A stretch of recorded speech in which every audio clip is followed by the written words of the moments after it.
السلام علیکم first year اسلامیت لازمی کی کلاس میں آپ سب اسٹوڈنٹس کو خوش آمدید۔ آج کا لیکچر ہمارا 2 ٹاپکس پر مشتمل ہے۔ پہلا جو ٹاپک ہم پڑھیں گے وہ ہے ختم نبوت، اور دوسرا ٹاپک جو ہے وہ ایمان بالملائکہ پر جو ہے وہ ہم آج ڈسکشن کریں گے۔ تو سب سے پہلے ہم پڑھتے ہیں ختم نبوت۔ ختم نبوت سے کیا مراد ہے؟ تو ختم ان کا جو لفظی معنی ہے اس کا وہ ہے مہر لگانا، بند کر دینا، یعنی کسی چیز کو اس طرح بند کر دینا کہ اس طرح سیل کر دینا کہ اس کے اندر نہ تو کوئی چیز جا سکے اور نہ ہی اندر سے کوئی چیز باہر آ سکے۔ تو مہر لگا دینا، ختم مہر لگا دینا، سیل کر دینا۔ اصطلاحاً ختم نبوت سے مراد یہ ہے کہ اللہ تعالیٰ نے جتنے بھی انبیاء کرام دنیا میں بھیجے، یعنی انبیاء کرام کا وہ سلسلہ جو آدم علیہ السلام سے شروع ہوا تھا، نبی کریم صلی اللہ علیہ وسلم پر آ کے پایا تکمیل تک پہنچا۔ اور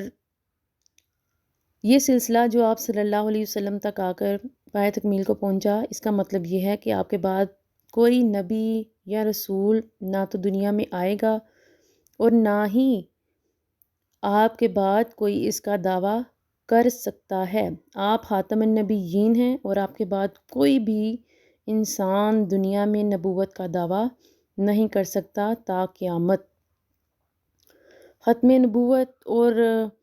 اگر ہم قرآن اور حدیث اور اجماع صحابہ اور امت کے اجماع کے حوالے سے اس پر تھوڑی سی ڈسکشن کریں تو قرآن مجید کے متعدد مقامات پر اللہ تعالیٰ نے ختم نبوت کے حوالے سے آیات جو ہیں وہ بیان فرمائی ہیں، جن سے یہ واضح مفہوم نظر آتا ہے کہ آپ صلی اللہ علیہ وآلہ وسلم اللہ تعالیٰ کے آخری نبی ہیں۔ اس کی مثال ہم یوں لے سکتے ہیں کہ آپ صلی اللہ علیہ وسلم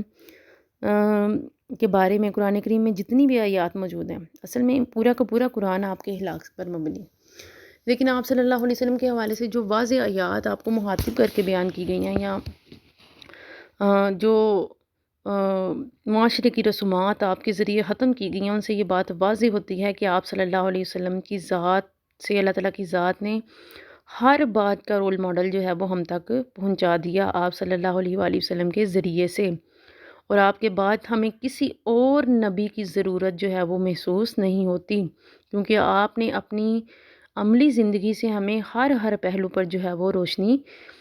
فراہم کی ہے۔ تو اللہ رب العزت قرآن کریم میں فرماتے ہیں ما کان محمد ابا احد من رجالکم ولکن رسول اللہ و خاتم النبیین، محمد تمہارے مردوں میں سے کسی کے باپ نہیں ہیں لیکن وہ اللہ کے رسول اور خاتم النبیین ہیں، یعنی آپ صلی اللہ علیہ وسلم اللہ تعالیٰ کے آخری رسول اور انبیاء کے سلسلے کو ختم کرنے والے ہیں۔ اور اگر احادیث سے ہم اس بات کی وضاحت دیکھیں تو آپ صلی اللہ علیہ وسلم نے خود متعدد مقامات پر اس بات کی وضاحت کی ہے کہ میں آخری نبی ہوں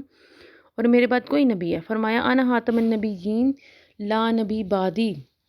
میں آخری نبی ہوں اور میرے بعد کوئی نبی نہیں ہے۔ آپ نے فرمایا مجھے تمام مخلوق کی طرف نبی بنا کر بھیجا گیا اور انبیاء کا سلسلہ ختم کر دیا گیا۔ آپ صلی اللہ علیہ وسلم فرماتے ہیں انا آخر الانبیاء وانتم آخر الامم، میں انبیاء میں سے آخری ہوں اور تم امتوں میں سے آخری ہو۔ آپ صلی اللہ علیہ وسلم نے فرمایا میری اور سابقہ انبیاء کی مثال ایک محل کی سی ہے، یعنی کسی نے ایک بہت خوبصورت محل تعمیر کیا اور اس میں ایک اینٹ کی جگہ باقی چھوڑ دی، لوگ آتے ہیں اور اس محل کی خوبصورتی پر رشک کرتے ہیں، لیکن جب اس خالی اینٹ کی جگہ کو دیکھتے ہیں تو تعجب کا اظہار کرتے ہیں۔ بس میں اسی قصر نبوت کی آخری اینٹ ہوں، یعنی اللہ تعالیٰ کی ذات نے انبیاء کا ایک خوبصورت سلسلہ جو ہے وہ شروع کیا اور اس کے بعد ایک نبی کی جگہ چھوڑ دی، اور میں اسی قصر نبوت کی آخری اینٹ ہوں۔ آپ نے فرمایا میں عاقب ہوں، اور عاقب وہ ہوتا ہے جس کے بعد کوئی نبی نہیں ہوتا۔ آپ صلی اللہ علیہ وسلم فرماتے ہیں میرے بعد اگر کسی کو نبوت ملتی تو عمر ابن خطاب کو ملتی۔ آپ صلی اللہ علیہ وسلم کی حیات طیبہ اور آپ صلی اللہ علیہ وسلم کی سیرت کا مطالعہ پڑھنے سے ہم پر یہ بات واضح ہوتی ہے کہ آپ صلی اللہ علیہ وسلم پر تمام ادیان کی تکمیل بھی جو ہے وہ کر دی گئی۔ آپ صلی اللہ علیہ وسلم پر جو کتاب نازل ہوئی وہ پچھلی تمام جو الہامی کتابیں ہیں ان کے ایک نئے ایڈیشن کے طور پر جو ہے وہ ہمارے سامنے پیش کی گئی، ہمارے اوپر آپ صلی اللہ علیہ وسلم کے اوپر جو ہے وہ نازل کی گئی، اور ہمارے لیے ہدایت و رہنمائی کا تا قیامت جو ہے وہ اسے ذریعہ بنا کر بھیجا گیا۔ اور آپ صلی اللہ علیہ وسلم کی بذات خود آپ صلی اللہ علیہ وسلم کا کی جو ذات ہے اس پر زندگی کے ہر پہلو سے متعلق جو ہے وہ آپ صلی اللہ علیہ وسلم کی ذات سے جو ہے وہ رہنمائی ملتی ہے۔ لہٰذا اتنی مکمل ذات کے بعد، اتنے مکمل ترین نبی کے بعد ہمیں کسی مزید جو ہے وہ نبی کی ضرورت باقی نہیں رہتی، کیونکہ آپ صلی اللہ علیہ وسلم سے پہلے جتنے بھی انبیاء کرام دنیا میں آئے، دنیا میں تشریف لائے، وہ سب برحق تھے، لیکن ان کی جو تعلیمات تھیں وہ ایک خاص وقت، خاص مدت اور خاص اقوام کی طرف تھیں، لیکن آپ صلی اللہ علیہ وسلم کی جتنی بھی تعلیمات آپ نے لوگوں تک پہنچائیں وہ ملک و قوم اور حدود و قیود سے پاک تھیں۔ آپ صلی اللہ علیہ وسلم کی جو تعلیمات ہیں وہ عام ہیں، عالمگیر ہیں، ہر قسم کی حدود و قیود سے بالاتر۔ آپ صلی اللہ علیہ وسلم آخری نبی، اس حوالے سے ہم اگر صحابہ کرام کا جو ہے موقع وہ دیکھیں تو تمام صحابہ کرام جو ہیں وہ اس بات پر اتفاق کرتے ہیں کہ نبی کریم صلی اللہ علیہ وسلم اللہ کے آخری نبی ہیں، اور آپ کے بعد کوئی بھی نبی دنیا میں نہیں آئے گا۔ اس کی ایک بہت بڑی مثال نبی کریم صلی اللہ علیہ وسلم کے بعد جب آپ کے ایک صحابی حضرت ابوبکر صدیق جو ہیں وہ خلیفہ کے عہدہ پر فائز ہوئے،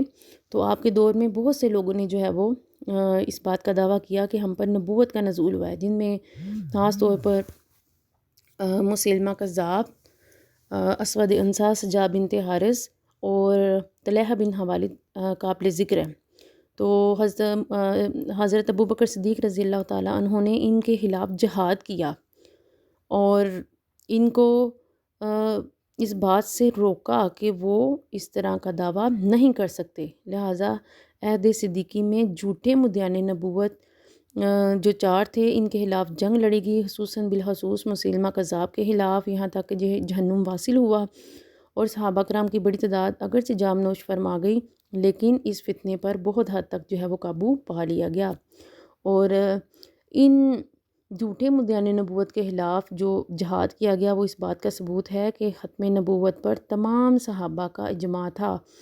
اور صحابہ کرام نے اپنی جانوں کے نذرانے پیش کر نبوت کے جھوٹے دعویٰ داروں کا قلع کما کر دیا۔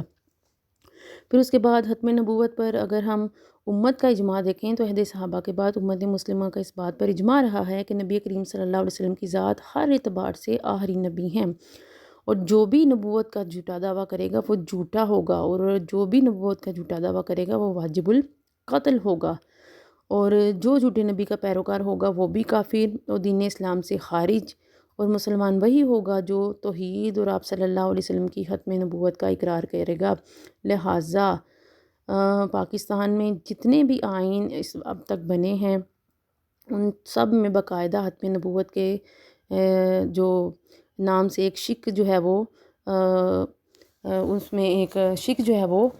ہے کہ آپ صلی اللہ علیہ وسلم کی ذات کے بعد کوئی بھی انسان اگر ختم نبوت کا دعویٰ کرتا ہے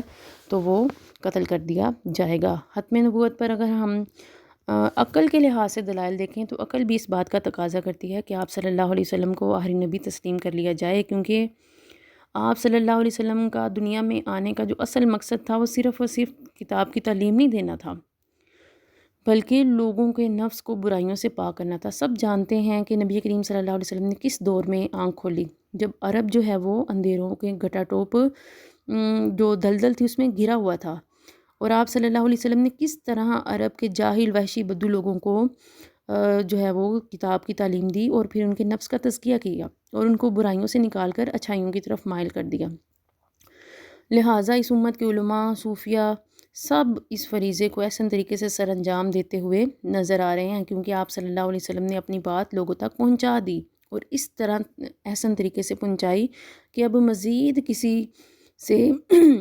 شریعت کے معاملے میں رہنمائی لینے کی ضرورت محسوس نہیں ہوتی۔ پھر دوسرے نبی کی ضرورت تب پیش آتی ہے جب گزرتے وقت کے ساتھ ساتھ تعلیمات مکمل نہ ہوں، اور چونکہ انسان کی زندگی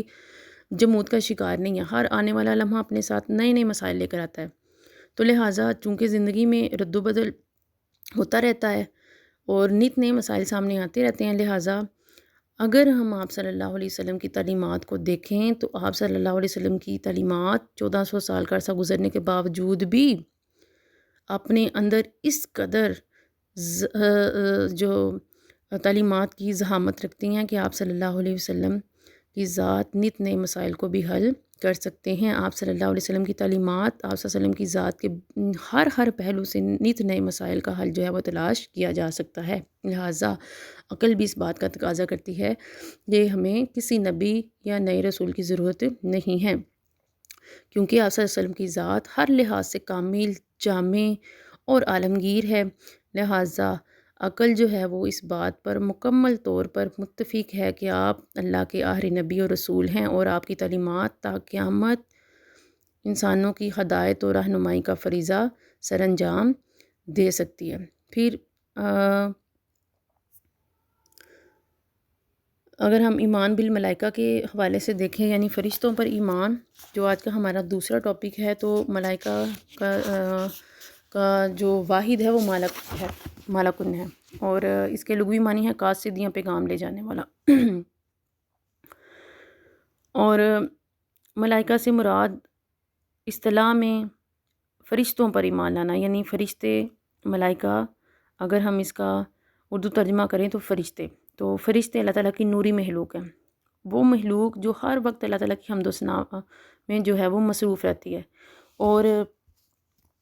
یہ وہ مخلوق ہے جو ہر قسم کی برائیوں سے پاک ہے، یعنی ان کے اندر برائی کا مادہ ہی نہیں اللہ کی ذات نے رکھا، اور ان کے اندر نافرمانی کا مادہ نہیں ہے، یعنی ان کے اندر صرف اور صرف اللہ تعالیٰ کی فرما برداری کا مادہ ہے۔ یہ اللہ کا پیغام اس کے بندوں تک پہنچاتے ہیں، اور اللہ کے حکم کی بندی ہوئی یہ مخلوق ہے، یعنی ہر طرح سے اللہ کے حکم کی بندی ہوئی، اور اپنی مرضی جو ہے وہ اس مخلوق کے ساتھ لگائی ہی نہیں گئی کہ یہ مخلوق کسی لحاظ سے بھی، کسی معاملے میں بھی اپنی مرضی کرے، اور کسی معاملے کو کسی اور طریقے سے پیش کرے، کیونکہ یہ اللہ کے حکم کی بندی ہوئی ہے۔ یہ وہی کچھ جانتے ہیں جتنا اللہ تعالیٰ کی طرف سے ان کو تفویض کیا جاتا ہے۔ اس کی بڑی مثال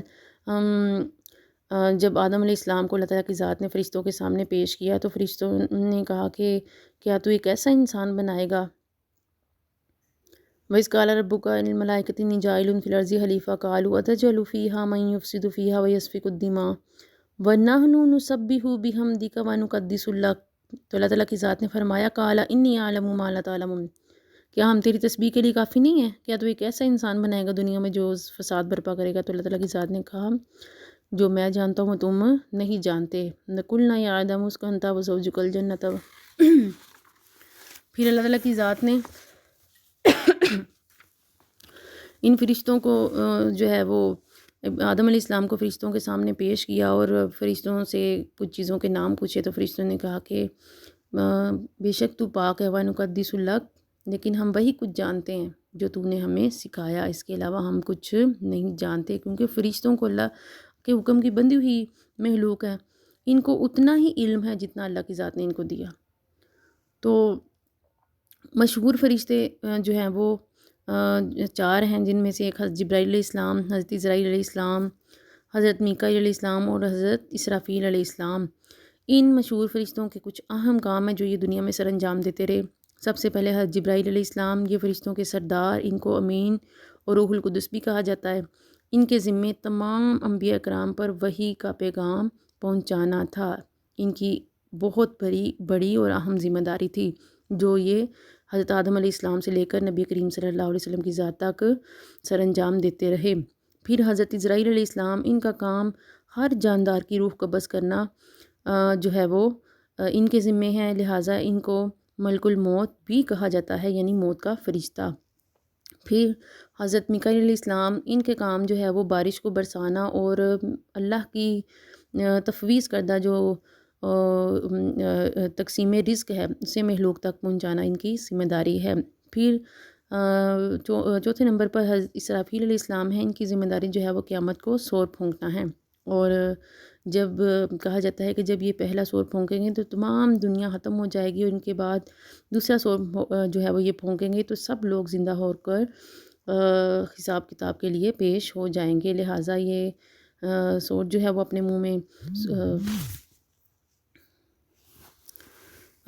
رکھے ہوئے ہیں ان کے، تو قیامت کے روز جو ہے وہ اس کو پھونکیں گے۔ پھر اس کے بعد کرامن کاتبین، یہ وہ معزز فرشتے ہیں جن کی ذمہ داری ہے کہ وہ انسانوں کے اعمال لکھیں گے. یہ انسانوں کے دائیں اور بائیں موجود ہوتے ہیں. یہ ہمارے اچھے اور برے اعمال لکھتے ہیں. جو دائیں کندھے پر فرشتہ ہوتا ہے یہ ہمارے اچھے اعمال لکھتا ہے، اور جو بائیں کندھے پر ہوتا ہے وہ ہمارے برے اعمال لکھتا ہے. لہٰذا کرامن کاتبین یہ وہ معزز فرشتے ہیں جو ہر وقت ہمارے ساتھ موجود ہیں. پھر منکر نکیر یہ وہ مشہور فرشتے ہیں جو قبر میں جب انسان کو دفن کیا جائے گا تو دفن کے بعد فوری طور پر انسان کے حساب کتاب کے لیے، یعنی اس سے سوال کرنے کے لیے وہاں پر حاضر ہوتے ہیں. اس کے بعد اگر ہم فرشتوں کے بارے میں مختلف مذاہب کا جو عقیدہ ہے وہ دیکھیں تو جو مشرکین مکہ تھے وہ فرشتوں کو اللہ تعالیٰ کی بیٹیاں کہتے تھے، جبکہ اللہ تعالیٰ کی ذات نے قرآن کریم میں اس چیز کی نفی کی ہے. یعنی اللہ رب العزت قرآن کریم میں فرماتے ہیں وَلِلَّهِ الْبَنَاتُ سُبْحَانَهُ وَتَعَالَىٰ عَمَّا يُشْرِكُونَ، وہ اللہ کے لیے بیٹیاں تجویز کرتے ہیں. سبحانہ اس سے پاک ہے، عَمَّا يُشْرِكُونَ جو وہ اس کے ساتھ شرک کرتے ہیں. تو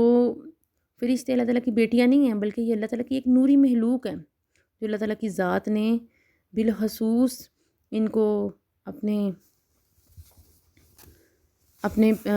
خاص کاموں کے لیے جو ہے وہ محسوس کر رکھا ہے، اور یہ ہر وقت اللہ تعالیٰ کی تسبیح جو ہے وہ کرتے رہتے ہیں.